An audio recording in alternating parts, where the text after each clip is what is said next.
Good evening and welcome back to the channel. I hope you're all in top form. I'm actually filming this video instead of watching the England football, which is probably a good decision come full time. It's 0-0 at the minute. The first 20 minutes bored me, so I thought I'd hop on here and get a video done. It's going to be a little bit of a different video. It's horses that have caught my eye recently that should be going in the tracker that I think are well handicapped and will be winning next time out. I've got 3 horses in total, 1 at a low grade handicap, 1 in the mid ranks and 1 at the top end of the game.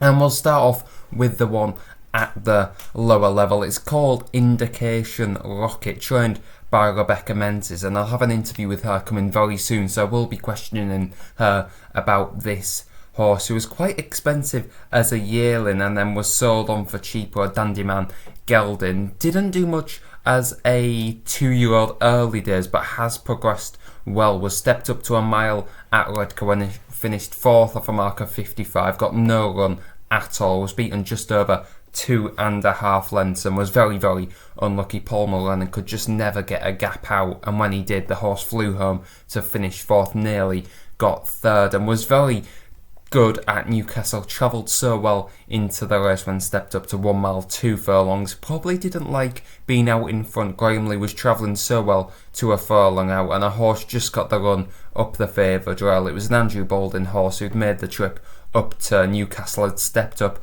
in trip as well. They pulled 4 lengths clear of the 3rd, so there's 2 progressive horses in there, and Indication Rocket is definitely one to be following. And as I said, I will be interviewing Rebecca Menzies, so I will be getting a quote on her on what she thinks this Dandyman colt can do in the future. Definitely will be in the winners enclosure this season if going in off a mark of 55.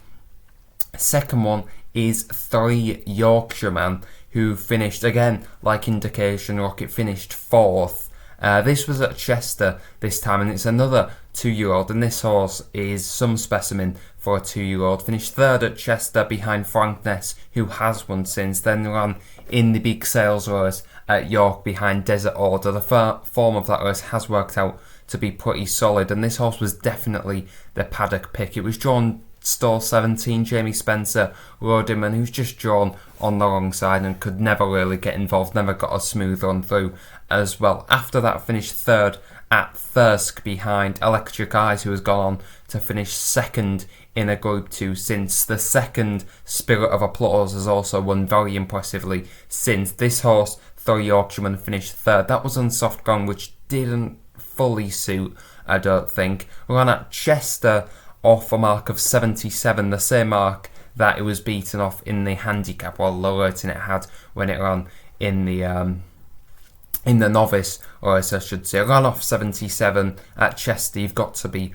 on the lids early on. This horse was slowly aware on the back foot, travelled so well, and just got the gap, the room too late, and just couldn't pick up in time. Again, was just beaten over a length at the end of the day. If this horse's keeps on a mark of 77, is a little bit more streetwise next time out, I can definitely see this horse winning for Richard Fahey. And the final horse that I'm going to talk about came in the Group 1 Middle Park, and it's going to be Marshman, who was sent off 15 to 8 favourite and was well beaten in the end, beaten about 5 lengths, but the horse was way too keen early on, was pulling double for the first 2-3 furlongs. You can't win a Group 1 doing that. Was too fresh. It had been a while since it's run in the gym crack to this race. It'd been well over a month, so I think that might have been a reason why the horse was a little bit too fresh early on. Got tired late home, didn't like the track at all. I think if you get this horse back on a flat track, it's gonna take a very good one to beat him. I'd be very surprised if this horse didn't pick up a Group race, maybe even a Group 1 before the end of the season. Definitely one to keep an eye on, and going forward to a 3-year-old could be a sprinter that's well worth keeping an eye on as he progresses. But that's all from me today. They're the 3 horses: Indication Rocket, 3 Yorkshiremen and Marshman. Well worth giving another chance to all of them, and then they should be in the winners enclosure quite soon. So that's all from me. Thanks a lot for watching. Do like and subscribe, and let me know if you kind of like this kind of video, horses to keep an eye on. See you soon.